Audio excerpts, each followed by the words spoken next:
this is our 60 page per minute, so it's gonna, as you can tell, it's a little bit beefier than the machine that you have next door. This is gonna go in next door, so it's not gonna be in here. We just have to work on the networking portion of things, getting everyone scanning in, and it's gonna work identical to what you have over there. So as far as the control panel, you'll see that it is exact to what you guys have over there. So there is no learning curve whatsoever, from the print driver to printing to it, to typing in your user code, to the finding your documents on the machine, printing them out, and then also anything that you're doing as far as copying, everything's going to be identical to what you have over there. One thing that I have added to this is I know that you run a lot of construction paper. Once in a while there's some transparencies that are being printed off, and then also color paper is being printed off as well. Because there's so many different kind of paper types, what I've done is I've specified a couple program settings so when you use construction paper, we're going to go through the bypass tray.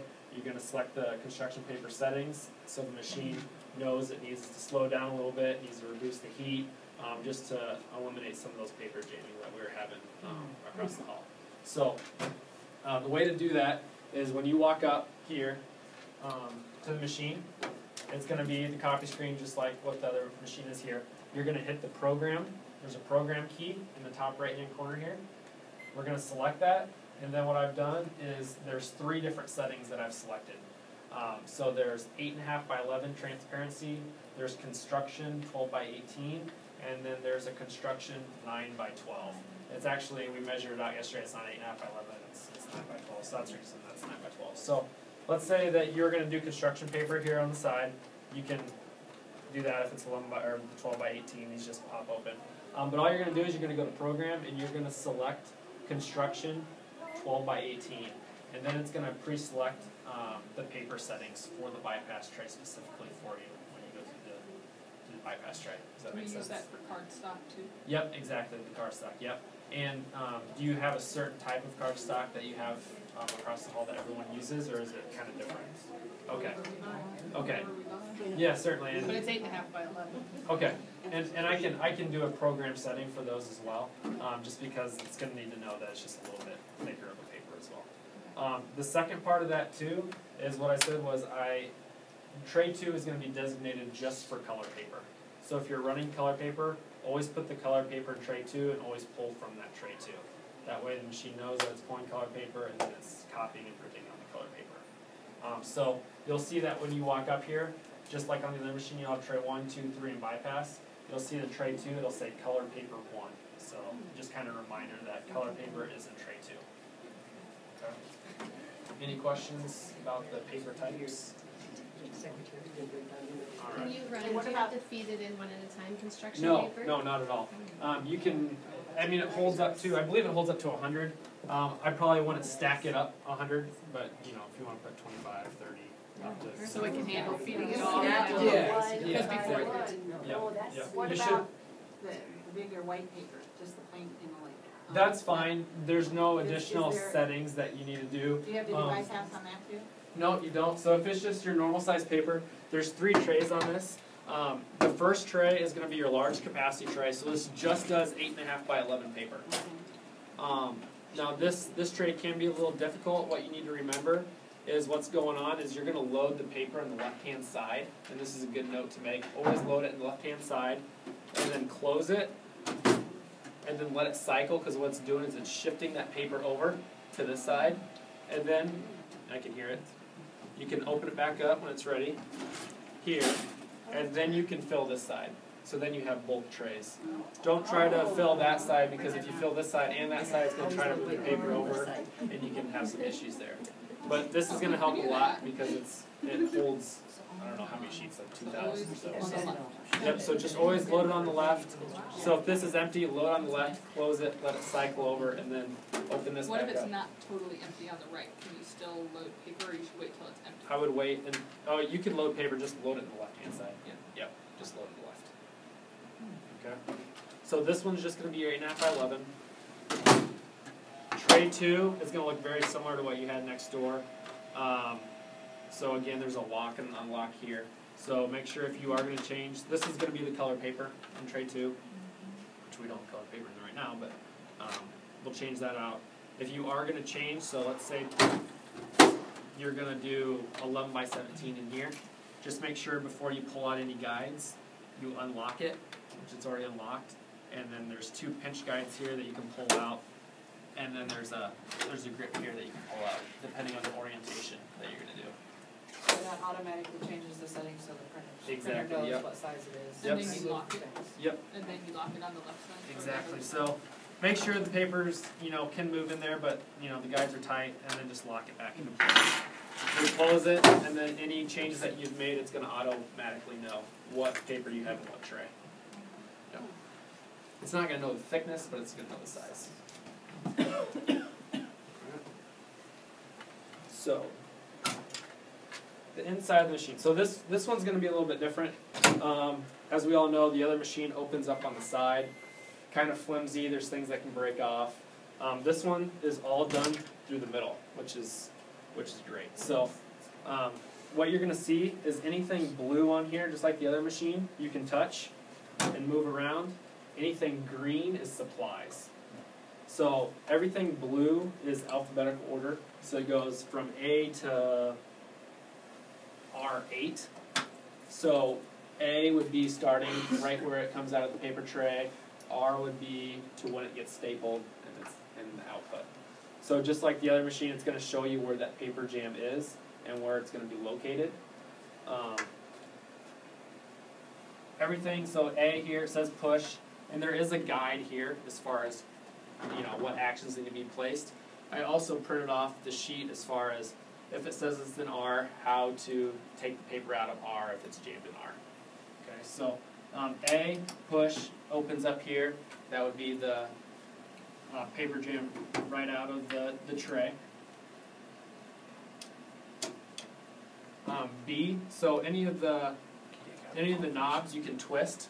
So instead of, if you can see a little bit of the paper, don't yank on the paper because a lot of times it's either going to screw something up or you're going to tear off half the piece of paper and some of it's going to get stuck in there and so forth. So you can turn the knobs and that's just going to rotate the paper out. So B2, this flips open like so. So if there is a paper jam, it's going to give an error and this is most likely going to be flipped up and the paper will be right here. When you're done, just flip that back and then the beeping will stop and you should be good. But that's going to flip open a lot of times when it's going to jam in that section. C2 again, this will rotate. C1 is going to flip that down, and then C2 will shut the paper out again. And again, this is hard to explain, I guess, but so yeah, C1. D1 again, either way, so it could be clockwise or it could be counterclockwise depending on what the machine will tell you. E2 will take out the whole, this is the duplex unit, so when the paper comes up and if it's going to be printed on the other side, it's actually spinning back through here. So this is the E2, so if you're doing a lot of duplexing in this jamming, this is probably where it's going to be located at here. F flips down here. So if it is getting duplexed, it'll be on the back end here. E3 flips up. So again, you can just see that they're very, very easy movements. There's not a whole lot to break in here, just because everything moves pretty freely, and everything is labeled very well for you to locate where it's located at. This again is a finisher, just like the other one. It has a punch unit. So if these are full, you can go ahead and take this out, empty out the punches. This is where the punches go. Or if the machine says it's full, you can empty them out there. Again, everything moves freely to clear jams. Staples are right here. Green, it's the supplies. You just take it out, just like the other one. There is, if it does jam, there's a little lever here that you can pull up, and the jam will be right there because this is the outlet of the staples. So there's a little clip here that you can pull up and down. That rarely happens, but it does. And then it just slides right back in there like so. Any questions, I guess, I mean, what you guys think you may run into, or any questions as far as the inside of the machine? Toner replacement? Yep, toner replacement here. Again, green is supplies. It's gonna come in the tube, pull it all the way out. There's a clip here that you can pull up on, right, and then just it clips right back into place. Yep. Is it usually one person that does the toner, or is it multiple? I know whoever's there, Okay. actually. Yeah, just always keep in mind, it can be a nightmare. The toner comes with a black cap on it. Just unscrew the black cap and put it on. There'll be a little plastic cap inside the black cap. Leave that on there. Take that off. It's disaster.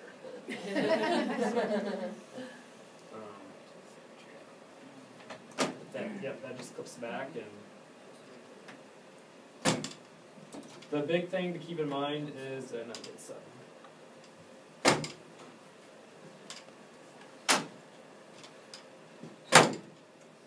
everything should always shut cleanly, so. Don't show it, break it. There's no forcing. Yes. So big thing to keep in mind is tray 1. So just remember, load the left side, close it, let it shift over, and then if you want to load the other side again, just to keep them both full, just pull it open, the left side will come open and place the paper in there. Document feeder. This document feeder is a single pass document feeder, meaning it's going to read both sides of your scan in one swipe. So there's no longer, that whole thing. So, and I do need to show that. So, within here, always keep in mind when you're using the document feeder for any copies or scans, and you see there's like a line or a mark on just like any kind of dirty copy. Just make sure that this strip of glass, this little strip of glass, is cleaned off. Because this strip of glass is all that's reading the paper when it's coming through the document feeder. It's not the big glass whatsoever. So just make sure you can, if it's still like that, take some Windex on a paper towel or something, just wipe that down. Now the second component of that, because it's a single pass document feeder, there's a hidden screen in here that reads the other side. So there's another strip of glass right here. So if the other side is dirty, you can go ahead and wipe down this glass as well.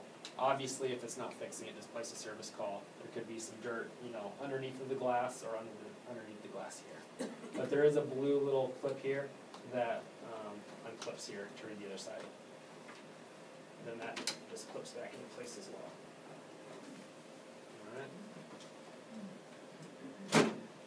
Alright. There's sensors on here, so it'll know if it's 8.5 by 11 illegal or 11 by 17.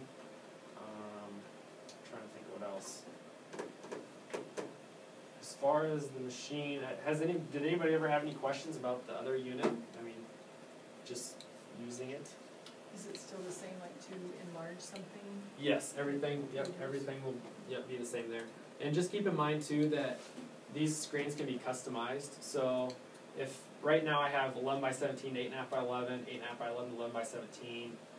So if there's any reduce and large that you guys are doing every day, we can put that as a shortcut on the home screen. So it's just kind of a one touch and go. And that's just kind of the consensus of the group as far as what you're using and what you would like to be on the home page. Same thing with duplexing. So if on the one side, two-sided, two-sided, two-sided, that's going to be identical. Finishing is going to be the same. Let's see. Scanning. We don't have the scanner yet. Kevin's working on getting an address book in here. Something that you may or may not have known on the last one is you can name the file from the machine if you want to. So when you do a scan, it's bringing back a PDF that says XZWR9215.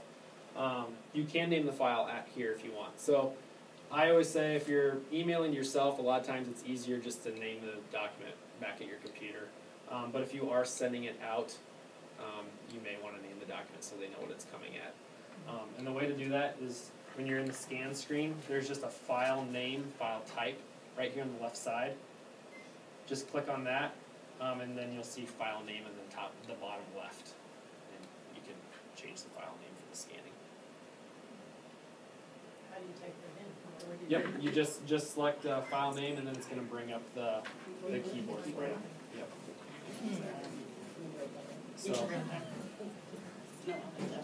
same thing with like subject, if you wanna put a subject line in the email, you know, you can, it's just how long do you wanna sit here and finger poke, you know, type it in, so. So I guess the big thing is just to remember that program is up here in the top right for the construction paper and the transparencies. Now, if you have, I'm trying to think what I'm trying to say here. If there's more paper types that people are using and it's causing problems, just let me know. I can come in here and program those to the machine as well. That's no problem. So. But you said you put in a cardstock one? Yes. Yep. I can put a cardstock in there. What I did here was in the document server, I did put the notes for removing jam staples and then clearing misfeeds, which it'll walk you through A through R, all the steps. So if you'd like to print this off, you certainly can. It's going to be in the document server.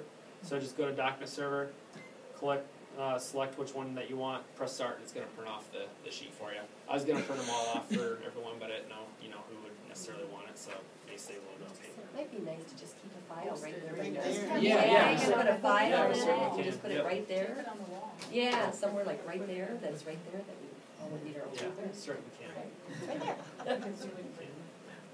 No. Yeah, so it'd be nice. It'd be right there. Anything else? Anybody have any questions for me or anything? Alright.